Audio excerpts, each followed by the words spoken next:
10वी निकालाच्या ऑनलाईन पोर्टलवरून मराठी शब्द गायब झाल्याचं दिसून येत आहे। मराठी भाषा संपवण्याचा कर्नाटक सरकारचा छुपा अजेंडा आहे का? सीमा भागातील नेत्यांनी कर्नाटक सरकारवर थेट आरोप उपस्थित केलाय। सीमा भागात संताप व्यक्त करण्यात येतोय। विद्यार्थ्यांसाठी अत्यंत क्लेशदायक बाब समोर येते। कर्नाटक सरकारनं 10वीचा निकाल जाहीर करताना आपल्या अधिकृत संकेतस्थळावर विषयांच्या रकान्यात मराठी या शब्दाचा उल्लेख जाणीवपूर्वक टाळलाय। सीमा भागातील मराठी भाषिक विद्यार्थ्यांसाठी ही अत्यंत क्लेशदायक बाब आहे। या प्रकारामागे मराठी भाषा संपवण्याचा कर्नाटक सरकारचा छुपा अजेंडा असल्याचा संशय सीमा भागातील नेत्यांनी व्यक्त केला।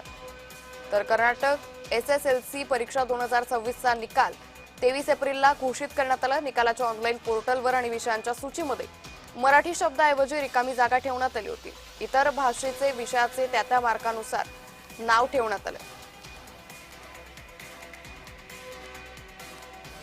तर याच संदर्भात आपल्यासोबत बोलण्यासाठी महाराष्ट्र एकीकरण समितीचे युवा अध्यक्ष अंकुश केसरकर सध्या जोडले गेलेत। अंकुशजी, जय महाराष्ट्रमध्ये तुमचं मनापासून स्वागत।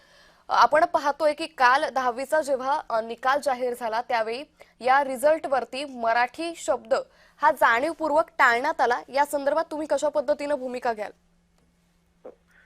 गेल्या काही वर्षातल्या आपण जर घडामोडी पाहिल्या तर कर्नाटक सरकार इथल्या मराठी भाषिकांना डिवचण्याची एकही संधी सोडत नाहीये। इथल्या आस्थापनांवरील मराठी पाट्या असोत किंवा इथल्या मराठी भाषिकांना परिपत्रक देण्याबाबत असोत किंवा इथल्या कार्यक्रमांमध्ये जय महाराष्ट्र गीत हे लावलं तरी इथल्या मराठी भाषिकांवरती कारवाई केली जाते। पण मूलभूत अधिकार असलेल्या शिक्षण क्षेत्रामध्ये सुद्धा कर्नाटक सरकारने आपल्या इथल्या विद्यार्थ्यांना सुद्धा सोडलेलं नाही आहे।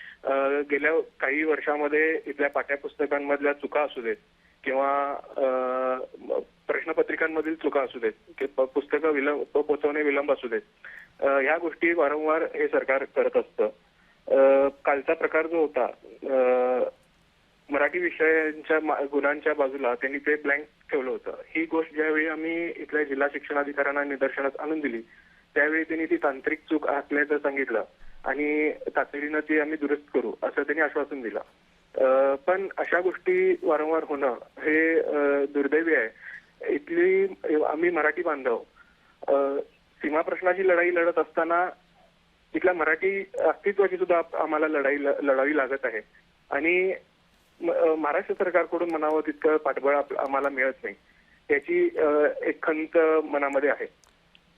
निश्चित अंकुशजी, मात्र कर्नाटक सरकारनं या सगळ्यावरती जर समाधानकारक प्रतिक्रिया किंवा पावलं उचलली नाहीत तर त्यापुढची तुमची भूमिका कशी असेल? नाही, या आधी सुद्धा आम्ही गेली 70 वर्ष याबाबत आम्ही लढत आलो आहोतच। इथून पुढे सुद्धा आमची लढाईची तयारी आहे। पण महाराष्ट्र सरकारकडून जे आम्हाला अपेक्षा आहे, जी पाठबळाची अपेक्षा आहे ती आम्हाला मिळत नाही आहे। त्यामुळे महाराष्ट्र सरकारने यामध्ये हस्तक्षेप करून या गोष्टी थांबवण्यासाठी प्रयत्न करणं गरजेचं आहे। निश्चित। तुर्तास अंकुशजी, खूप धन्यवाद आपण जय महाराष्ट्र सोबत साधलेल्या संवादासाठी। आता या सगळ्यावरती कर्नाटक सरकार त्याचबरोबर महाराष्ट्र सरकार कशा पद्धतीने पावलं उचलतं हे पाहणं अतिशय महत्त्वाचं ठरणार आहे।